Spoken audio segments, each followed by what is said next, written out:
Hey there, it's time for the show, the Tatiana Show, where you make friends and talk life and crypto.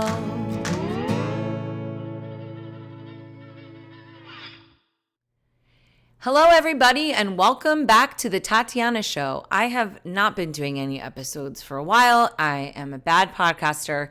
I'm really behind on Proof of Love podcast, but I've been moving to Miami and I'm finally settled in. So even though I'm not in my ideal recording environment, I'm in my living room, at least it looks like nice and clean and normal. So I'm very happy about that.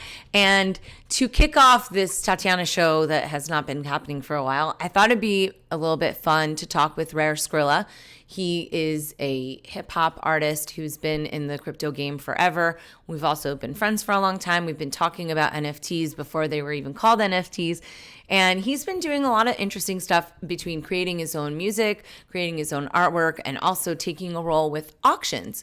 And so I think that NFTs are a little bit confusing for people, even now that they've been around for a little while. So I want to kind of do a little bit of preliminary stuff. We've got a lot of new people interested in Bitcoin and in crypto, so I like giving them a good foundation from one of the OGs. So thanks so much for joining us today. What's up, Tatiana? Thanks for having me. Awesome. Very happy that you're here. Back again on the Tatiana Show. So you're coming into Miami next week. You've been doing a lot of different stuff. We've got Bitcoin 2021 coming up, so hopefully we'll see a lot of people here in Miami. But why don't you break it down a little bit about what you've got going on and a little bit about your background too. Yeah, so this next couple of weeks just started on Monday is probably like the busiest I've been in. I can't even imagine there's been another time where everything I've kind of been head down working on the past 5-6 months is like all decided to like kind of drop in the next few weeks. So it's been hectic, but it's been fun. But I'm trying to enjoy all the drops because I think they're all fun drops. Like I did a async music piece that's programmable music, and it's a crypto song kind of based around the honey badger. It's called Money Badger. I have a lightning auction on Thursday with Scarce City, where I'm auctioning off like a Sound Money gold record and vinyl records, and kind of like called the collector's edition for Sound Money. Got the Bitcoin conference where I'm auctioning off some stuff there, and doing some DJing one of the days, I think Saturday during the daytime. We're doing an auction too Friday night. Theo's doing an auction, a live auction. I don't know the place yet, but I'll have DJ Pepe is going to be in the house. So DJ Pepe actually will be DJing that event. So if you've never seen DJ Pepe DJ before, come out to that event. I'm sure Tatiana can put the details in there in the bottom of this. I have a traditional music release with two of my favorite rappers, period. Uncle John and Rome Streets. They have a pretty crazy buzz right now, and so the album's getting a lot of anticipation. I'm looking forward to that dropping June 1st. I did the artwork and like half the music on there, and I was an executive producer too. And with that, because it's like traditional music fans, we're giving away an NFT to everybody that does a pre-order on the Bandcamp page. So it's kind of like a way that we think of bringing in like just traditional people that might not be into crypto or anything, where they don't have to go and buy a $500 NFT or spend $10,000. They have access to a free NFT showing they supported the album early. And we kind of just want to see how that experiment works and see, the percentage of people that do claim it, will be interesting. So there's a good way to walk new people in, because even the async piece I just did, I had 4 rappers on that piece. And, explaining them how we're doing the song, and explaining the engineer, and explaining the people that listen to my music what's going on and how you got to buy it. It's like pulling teeth still. So we're super early in this, especially like I think younger people kind of get it more because they have more of a digital identity, and that's kind of what NFTs represent. So. Yeah, so let's back it up. That's a lot of stuff, by the way. I know the feeling, but you definitely seem like finally, like things are taking off. Not like finally, but I guess I would say finally, right? Like I feel like we've been talking about this forever, and now only people are catching on. So Can you explain what an NFT is in really basic terms? Let's say somebody, like, I have people ask me all the time, and I don't even know how to answer them in an efficient way. So I'm going to bite your answer. What would you say would be the easiest way to explain to somebody who's not necessarily a crypto person why these NFTs like exist? And then we could get into the valuation, because I think that's obviously a big question. But what on the most basic level is an NFT? I mean, basically, I think what they're collected for and what they'll be collected for at the bottom before any utility or anything else is a digital identity online. The people, as they get more into digital things and web and virtual and everything, the NFTs kind of like are like, like when you wear like a rock band shirt, you're representing, that's like your identity and stuff, you're trying to represent something. I think the same thing is going to be for these NFTs, and you'll be able to know stuff about people by looking at their wallet, like, oh, this person's been into this for this long. You could see, you'll be able to see, especially as you're younger, I think you'll be able to see like your whole like growth and stuff, kind of like, a new like medium on your wallet, just like, how your personality evolves quickly when you're young. I think that could be interesting. But, NFTs are just basically a way to, for artists kind of like to go directly to their fans, especially like their super fans and collectors and people that want to kind of be part of the experience with you. And I think that's what NFTs basically are collected for.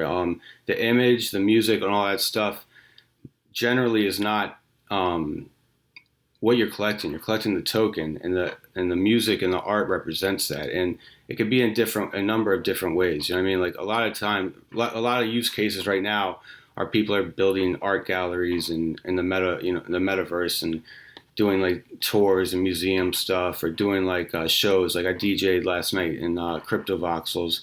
The day before I DJ'd in Decentraland. These are just new experiences that, that are taking shape, and NFTs are just kind of a way to own that. And like, when you look at like Roblox, like my son used to play that a lot. And, when he quit playing that, I was like, how much money did you just throw away? But, what I mean? Like all the skins you collected and all the in-game items and the currency and stuff. If you could transfer that, throughout the metaverse and through these worlds and these video games, I think that presents a big opportunity for a whole new marketplace, as we're seeing. With that said, there's a bunch of trash NFTs. There's a bunch of reasons not to get them. Like there's a bunch of reasons not to pay like a ton of money for a lot of them too. Some of them I think will hold decent value, but we are experiencing, a FOMO for NFTs, and I think it just died out for a little bit the past month. But there's a new wave coming in right now, and not to hog the conversation, but the music NFTs, which I've had definitely a bullhorn to for the last 4 or 5 years, and you as well, like even prior. They haven't caught on because people get music for free generally, you know what I mean? So it's like kind of like training their audience a little bit, like, you can get this, and this NFT is different, and you don't even have to explain it really. Like I think people get it, but they just don't understand like the technology behind it and like the way to get it, the way to access it. But I think they understand like a collectible and like being a part of like a story. Like NFTs, that's another thing. They have a story. So like the music has to tell a story. And I think if you sell it the right way, and like the way I think about it anyway, is like art NFTs, crypto art took off, and it's art, right? Or it's video, or it's stuff like that. With the music NFTs, the good ones, what I think are the good ones anyway, they have art. They have great art, and they have the music with it. So it's almost like you get the music for free if you just turn the music off, and you got the art, right? Or if you just buy it for the music, you get like free dope piece of art. So like, I look at it as like the music is a soundtrack for the art, and the art is the video for the music. So like they're intertwined, and it's just a whole new expression, a kind of way of doing things that you can monetize. You could always make that stuff and put on Instagram, but there wasn't a way to monetize it, and there became a market for it. So, you gotta pay respects to the artists that were collecting artists and bootstrap the economy. That's how this all started. People, buying it for $25, $50, $5, $8, like those were the prices that people were paying for crypto art, a few years ago. And then collectors came in. I think with the Ethereum rise, it got a lot of people that had Ethereum early. They decided to get an NFT space, start collecting. So they became like crypto whales in that department, started forming DAOs, and you got all this stuff behind it now. There's like a whole like economy behind these NFTs now. So it's interesting for sure, this whole experiment. I'm interested to see how it goes. Cool. That was really informative. I wrote down a few different questions for you while we were going. I think that why is something valuable, right? Like what makes these NFTs, one is like $60 million, next one's going to be $5, right? Because there's a lot of artists that are like, I want to come in, I want to make millions of dollars, but I don't think it's that easy. So I'd love to understand how these values are originating, and why did these whales get into it? I mean, are they making money on these early collectibles that they invested in? I mean, is it as lucrative as any other kind of cryptocurrency? Are they people that were art nerds that became crypto people? Like, if you could give me an understanding of what that looks like, that'd be great. That's a lot of questions. I know, but I'm wondering. I'm curious. So you can, you talked a lot. I got a lot of questions. So you can fill them in as you go. And if we miss anything, we can go back. All right, start with question one again, because it's early in the morning. I haven't had for me, and I haven't had. Okay, so why are some NFTs going for such a large amount?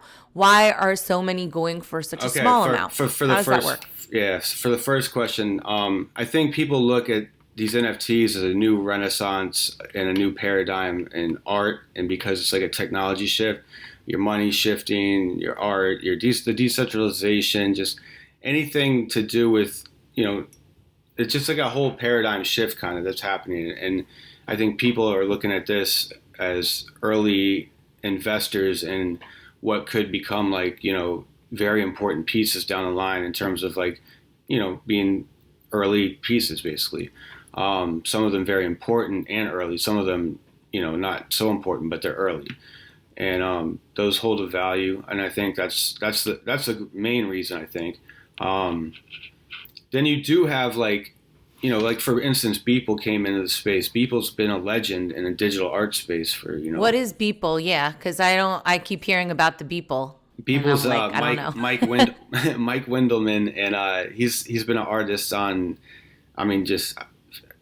Let's say everywhere, he's done art for everybody, but Instagram especially, he's done an art piece every day for I think it's like 13 years now, and they're like high quality, most of them, and so he kind of had a legendary status. He came into the space, somebody got him in here, and he sold a piece, and people were just like, whoa, the legend here, and he went for a crazy amount of money, like every piece, but to start with, he sold his first pieces for $1. So on the secondary market is where the market was made, and these whales collected all of them, and then pretty much said, I don't know if it's coordinated or not. I don't think everything is coordinated. I'm sure there's parts of it that could happen, just like anything.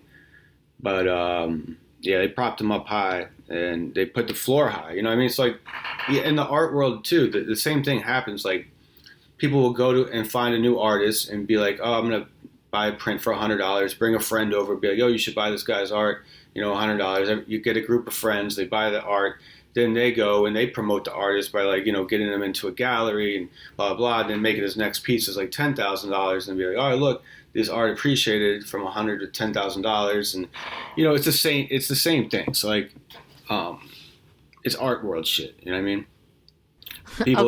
People that collect, it's money. Like, there's a lot of that going on. But at the underscope of that, of what kind of more what I'm in, I'm not one of those high price artist people. There's a crypto community, a crypto art community that's been thriving for years now. That it's like an ethos of like, artists collecting artists, supportive, experimenting. It's a different network, and the ethos is different. Like, the decentralization is important. Sometimes anonymity is important.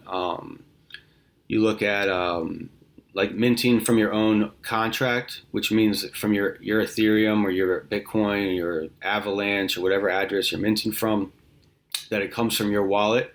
It's like the signature, that kind of makes a difference. A lot of people, there's actually an argument going on Twitter the last 2 days about that, how some platforms, when you mint from, they're minting for you essentially. You know what I mean? It's your work, but it's still being minted from that platform. And how does that look historically and in context with the blockchain, which is supposed to be your own bank, so be your own art distributor as well, be your own, it all is, whatever industry you're talking about, it's be your own, you know what I mean? So it carries on to that. And I think that's kind of like where like the underground, like, crypto art community is. And that's kind of where I find myself. Cool. Yeah, I feel like you've really got a pulse for that. Or like your finger on the pulse. I think that's the expression. So the collector whales, right? How many are there? Is this a growing group of people? Because what if they get bored and they just abandon the crypto art people, and then everybody's going to not be as excited anymore because they're not going to keep buying? I mean, do these guys just have like $1 billion and they're spending it like all the time? I mean, how does that work? Like, what does that community look like? Is it also new art people that are just getting into it that are also rich that just don't know about crypto? So it started with crypto whales, but it's definitely the traditional art world has started to buy into it for sure. The music industry is very all in on blockchain stuff. Like I've talked to a lot of people, labels and all that stuff, and there's blockchain or there's NFT departments popping up at every major house now, I think. So I think also you got people like Mark Cuban and Gary Vee and who else? Snoop Dogg and Paris Hilton and Tom Brady and et cetera, and it just becomes more and more legitimate as as I mentioned, some of those names are not all the way legitimate, but people see it and it just gives them more ground to stand on, like, oh, this makes sense, this is something. Will it be market fluctuations? Of course, just like the art market, there will be. I think it'll be more so now, though. I think it'll be interesting. Things will happen, like an artist, an artist that's made a lot of money will get their wallet hacked, or they'll lose their wallet, and whatever perpetual royalties are going there, and whatever assets they had in there, and that could be an interesting blockchain theft that may happen one day. That sounds terrible. It's certain to happen one day, and there's things that, No, I'm saying that sounds terrible. I wouldn't want to lose my money that way, and it would be a really bad taste in the mouth of any artist. I mean, we can't even remember to bring a guitar cable to gigs sometimes. Not talking about myself. So then, expecting them to manage it is definitely very challenging. Yeah, I think that's a scary thing for new artists that come in and get busy, especially ones that sell a lot. Like if they haven't gone through some of the because everybody's vulnerable, you know what I mean? But new people especially are most vulnerable, so you don't want to see anybody get that, that happen. It's just bad. That's just bad. Okay, so I have some not really trolly questions, but all right, you've got a digital image of an NFT, right? And it's a piece of artwork. I can look at that for free on my laptop when I say Google this NFT, right? Mm-hmm. Isn't that a little bit inconvenient for people? Like, why would somebody pay a lot of money unless they're a collector to enjoy the artwork? Does that detract from the value of the NFT? And is there actually, like, maybe not, because I can get a picture of a Van Gogh, and it's not the same thing as having a Van Gogh, right? But that is obviously going from fine art to a digital form. How do you kind of go through that? So you're collecting the token. I mean, the art is associated to the token. So the token's kind of what's important. So, the better NFTs have more of a utility function where, you get an airdrop or you're a part of a group, you can join a channel, with the async stuff, you can make switches with the layers and, be part of the music and the art. a lot of NFTs can be looked at as social tokens or social contracts. Like basically, like you're kind of like rolling with that artist, rolling with, what I mean? You think they are gonna, their trajectory is up probably. That's why you bought into one of their pieces. Generally, even there's probably 10% of the people are buying it because they actually just like the images and they're collectors. Like, collecting is hoarding. It's just like you're just doing it in like more of an order form. So like that's interesting because I was talking to Joe Looney and some other people on a Clubhouse the other day about collecting, and the people that were collecting early, like the Spells of Genesis and Rare Pepes and stuff like that, I could say for myself, like I've been a collector of things all my life. I mean, you see, I got records back there. They got thousands of them. I've been collecting stickers, flyers, sports cards, etc. So I didn't realize it, but when I got into the Rare Pepes and started designing them, that we weren't really like selling many of them. It was all trading, and like it just became a thing where like you wanted to collect certain things, and it's like I think certain people have maybe it's a disorder, but we have like this mentality to collect things that we're interested in, and maybe it's because it like holds like meaning, and there's some part of our brain that needs that has a void there that needs that stuff to like remember things. I don't know. But there's that element for sure, and then there's the element I think where people are just like trading on the artists and music people and whatever NFT it is. It's real estate. If you buy the NFT, you want the real estate to go up in value, or you want to be able to loan it out and earn a commission or earn an interest rate on it. So it's the same thing as anything.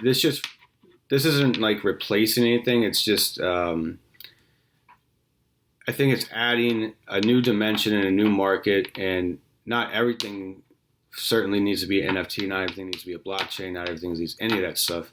But right now, at least what I can speak for myself is I enjoy experimenting with crypto, with blockchain, with Bitcoin specifically, and then other chains follow behind that.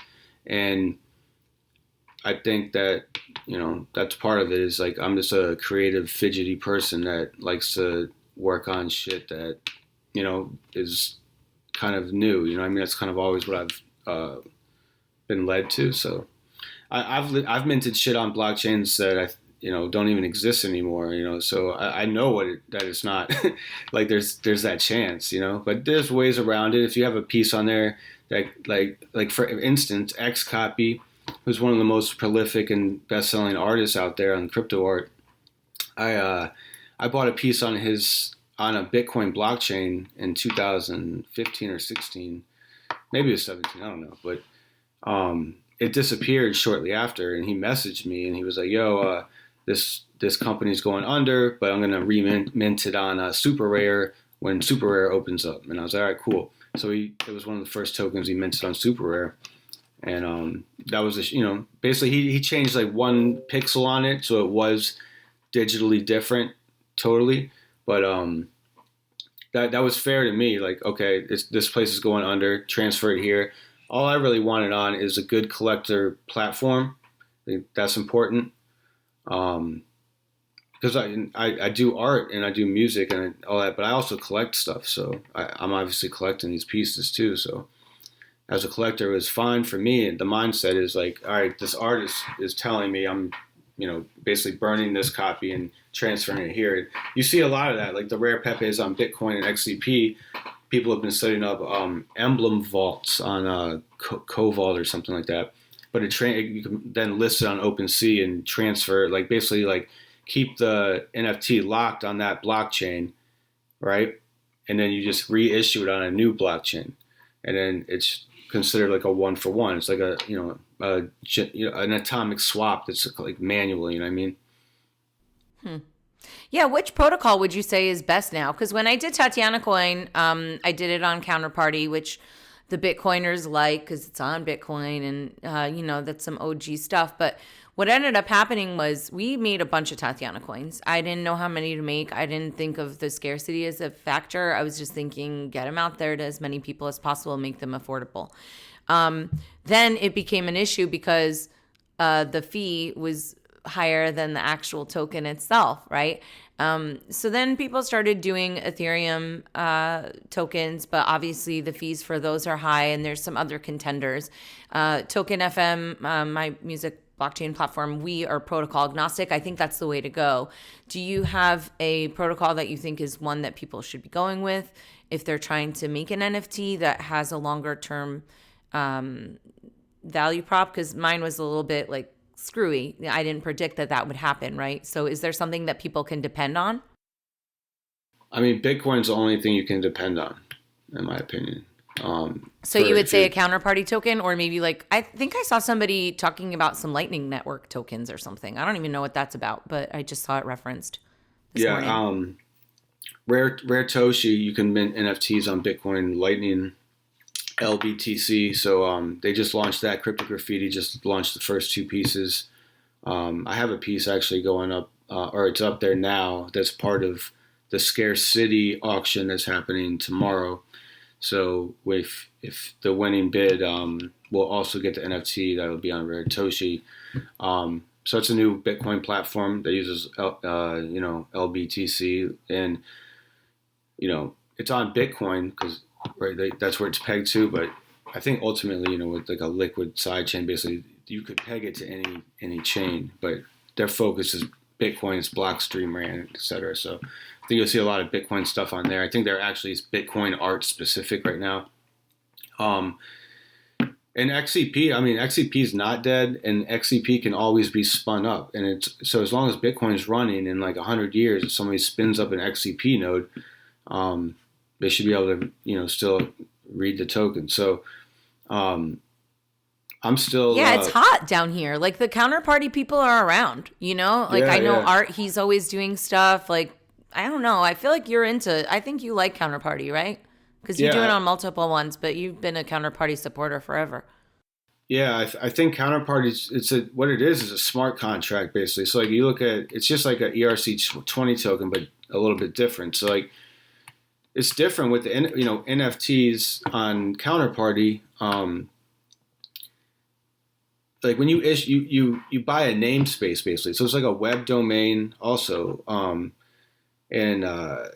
you pay half an XCP. It burns XCP, so it's actually deflationary, token, and basically you're paying for a namespace on the blockchain, and Counterparty like parses the network, and you could put more info into Counterparty, whatever holds that.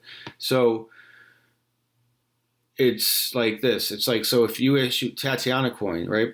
You can get rid of all 3 million of them to all your users, but you would still have the asset name. It wouldn't be until you transfer the asset name to somebody. So it's like 2 different things that you can do with it. You can use as tokens, but then an asset name has a functionality where you could issue sub assets like Tatiana coin.t-shirt or something like that. And, you could, if it was legal or not, I don't think it's legal in the United States, but you could pay out dividends like through that and stuff like that. So I think XCP has its own decentralized exchange built into the protocol. So, I mean, that's huge. Like, so if somebody ever just got their hands dirty on that, like, I think you could make XCP a lot crazier if you just had more heads on it. But I'm interested to see like the Lightning stuff. I really like what Scarce City's been doing with the auctions.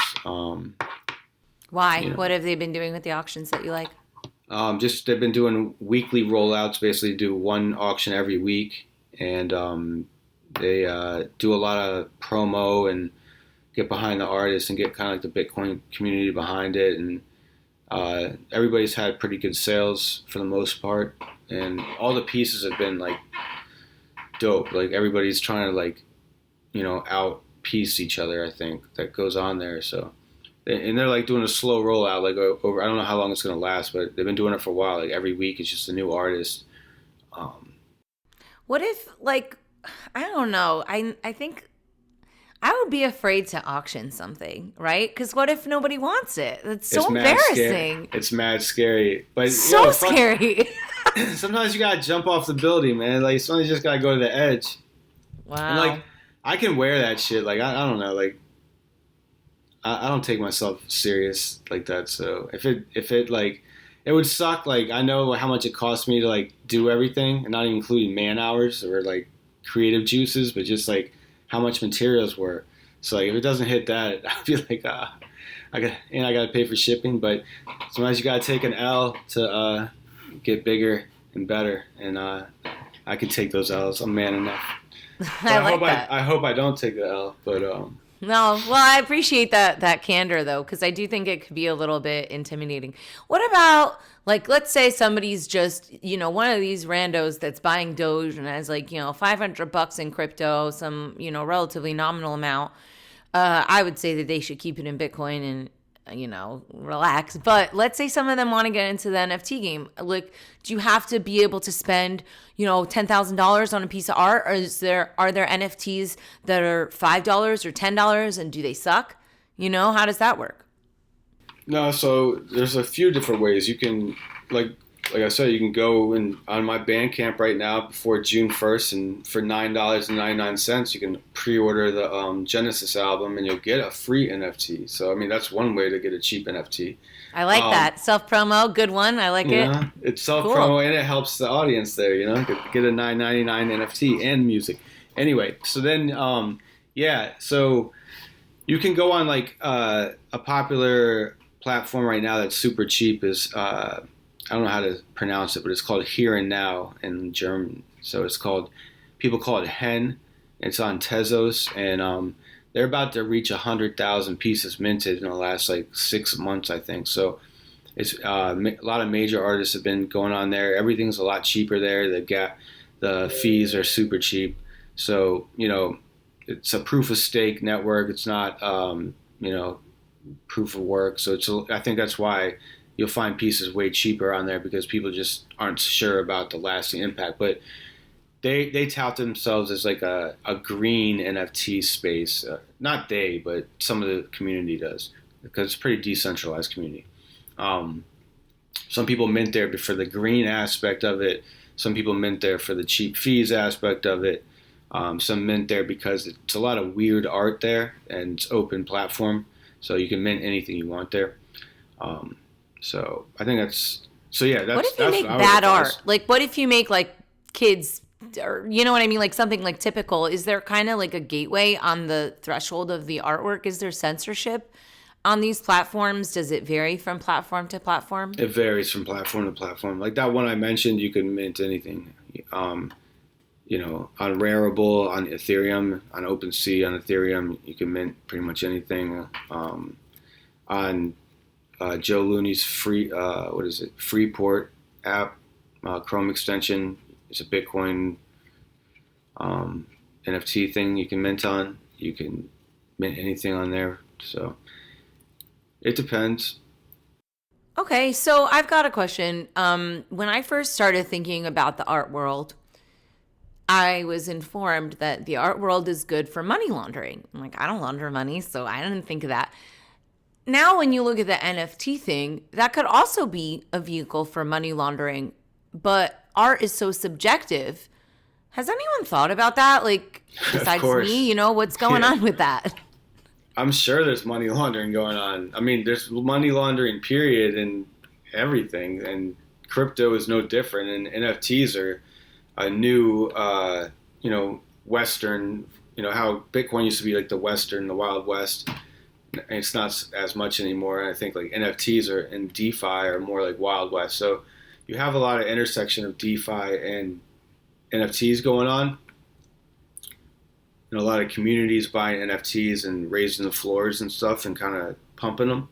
So, that is what it is. I think, but you could say that about pretty much any industry. So, wouldn't they be able to track it more easily if it's on a blockchain, right? Like the transaction. I guess when you're laundering, I don't really know much about laundering money, but like the whole point of it is to not completely obfuscate yourself. So, would it be more traceable that way? I don't know. I don't know how to launder money either. So all right, fine. We got to get a money launderer on the show. Give us all the tips. Okay, so let's change gears here a little bit. We've been talking about other people's art, but you've got this album coming out, and you're using a lot of it to talk about Bitcoin, right? Are you bored of writing Bitcoin songs? Like, how do you keep it fresh? I know that we're still pushing that message, so I definitely feel that. Like, is it that just every rapper is going to be like, yo, I want to trade? Like, how does that Yeah. work? So it stays good for the whole album. So, all right. All right. So for Sound Money came out, and we've talked about it before. That came out last year in April. So what I'm auctioning off tomorrow is the Sound Money Collector's Edition. It's the same album. It's just on vinyl 45s. I made the 45. Where is it? I made the packaging of it. So you have the 45 here. I actually made these record jackets and then put stickers on them and all that. And then it comes with a clear vinyl here with custom art. It's hard to do small run vinyl. Where did you find a place to do that? Yeah, it wasn't cheap, you know. I got it done in LA. So this basically what I'm doing is basically auctioning this off as like, you know, and have a gold record that I made and an NFT, like I said, on Bitcoin. And that's going to be basically, I hope that it just sells, you know, and it does okay for sure. But if it hits $10,000, then I'm going to give an executive producer credit to the next Sound Money 2. So basically, they'll help basically fund the next Sound Money 2 with the money made from the auction. And what I hope is that Bitcoiners want, you know, more Bitcoin art and Bitcoin music in general. Like me and you, we do real Bitcoin music where it's not parody stuff. You know what I mean? Like that's all cool and stuff. But I think we write actual music about it. And so, you know, I hope some people want to keep supporting that message because, you know, we're not going to make money off the streams on this record. Like that's not how this works. And you know what I mean? It's a niche audience. Like I'm targeting Bitcoiners, not even crypto people because it's Bitcoiners specifically. And then I'm also targeting like kind of like hip hop and down tempo, lo-fi type of vibe. People listen to that. So like it's not electronic music, which runs rampant in crypto.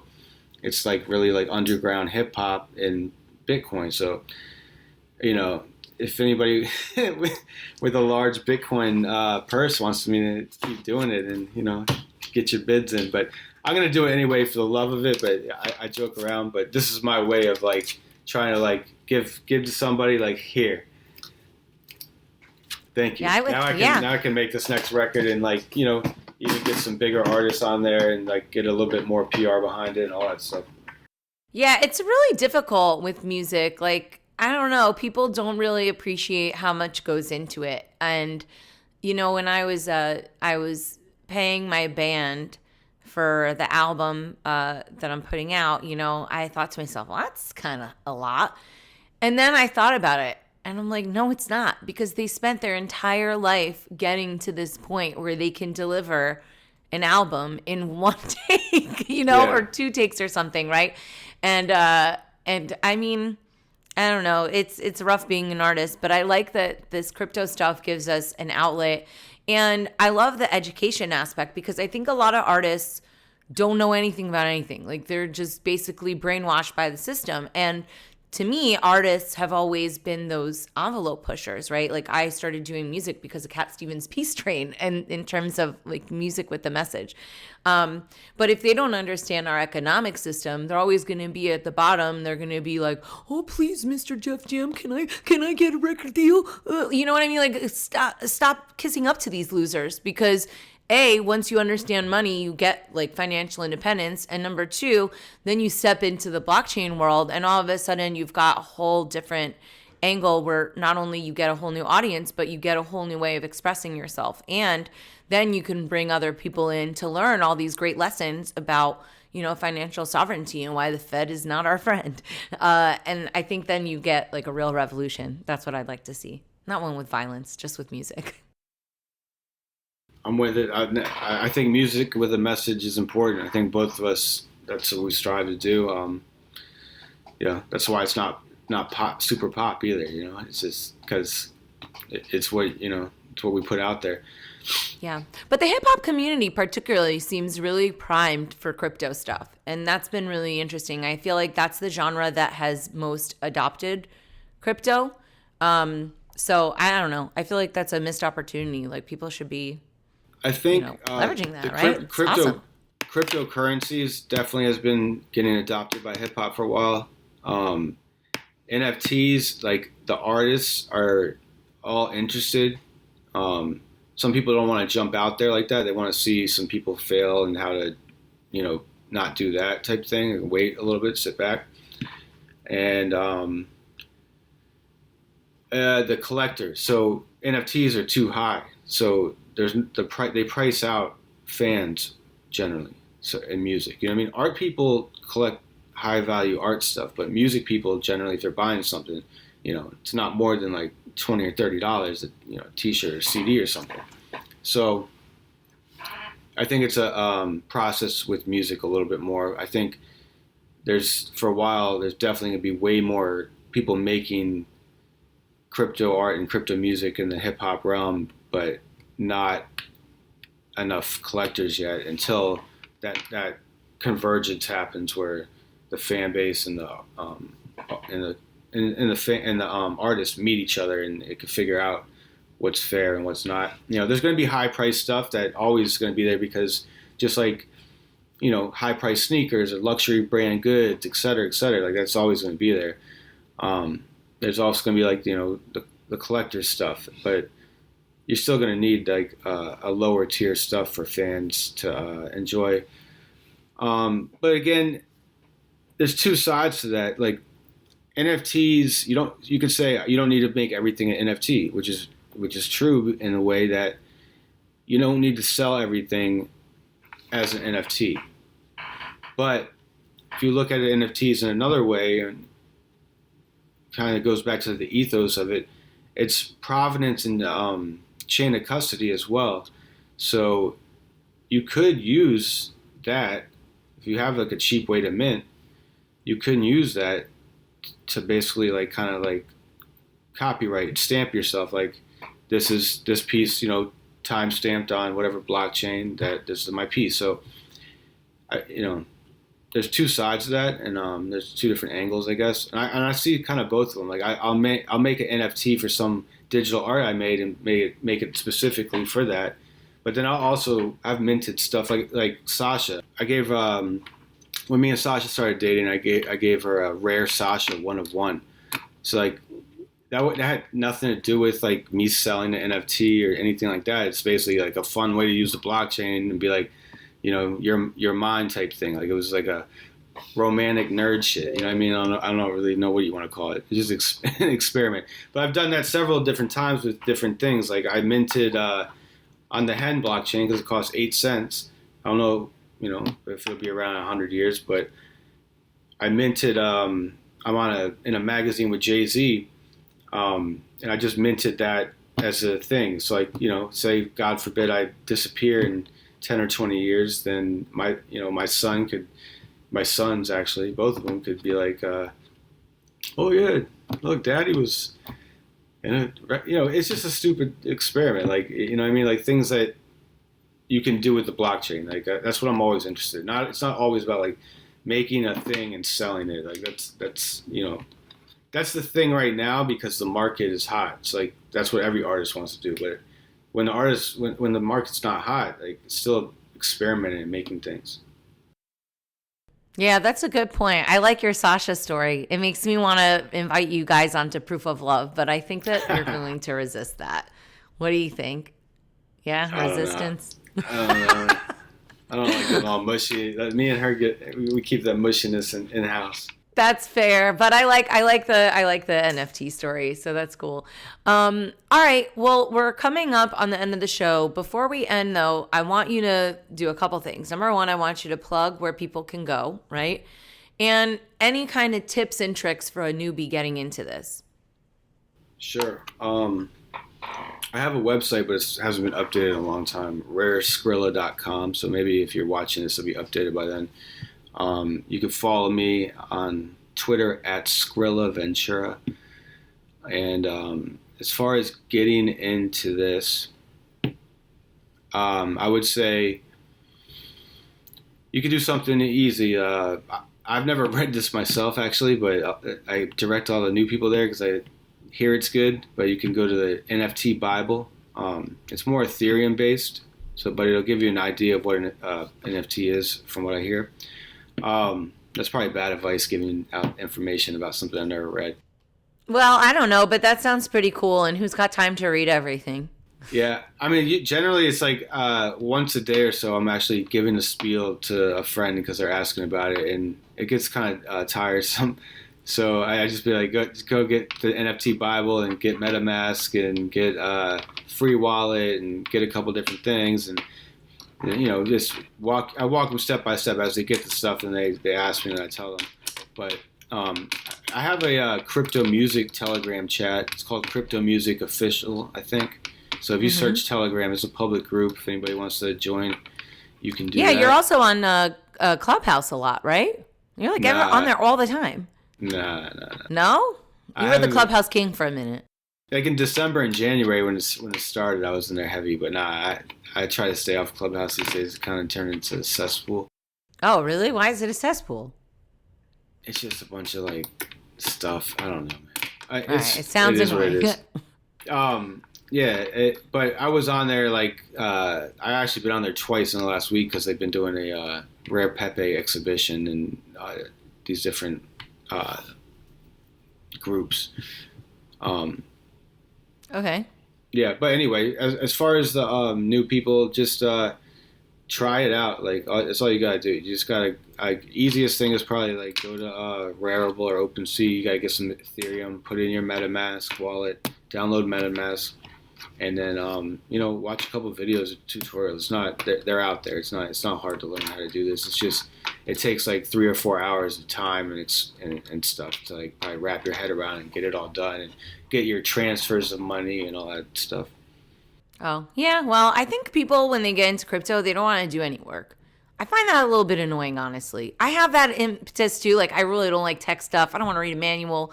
But the bottom line is if you don't do that, like, don't come crying to me when you lose all your stuff. And they always come crying. Even if you tell them, like, good, proper, instructions and whatever, people kind of make that failure. So I think as we go, we'll come up with some more options for forgetful people so they don't lose their stacks. But maybe I'll just teach society to be more responsible. Ooh, touche. I like that. All right, cool. So if people want, they could connect with you on Telegram. We're going to leave all these links here at the show notes. And we're going to see you next week at Miami 2021. Come check out the show on Friday night. We'll make sure that we put a link to that. And this show will go out probably later today, if not today, tomorrow. So everybody, you have time to get in on this auction. Don't wait. Go to scarce.city. That's all you got to do. Go over there, 24-hour auction starting tomorrow. It's a good name, by the way. I like that, Scarce.City. Good move, guys. Way to go. Yeah. All right, cool. Thanks so much for coming on, and we can't wait for the next show. All right, Tatiana, thanks. Peace out. Bye. Bye. Thanks. What's the point of all this technology without a little love in our lives? Our hosts, Tatiana Moroz and Lauren Kasovitz, have come together to bring you Proof of Love. Go to proofoflovecast.com. The Tatiana Show has been brought to you by CryptoMediaHub.com, a boutique marketing and PR agency for Bitcoin and beyond.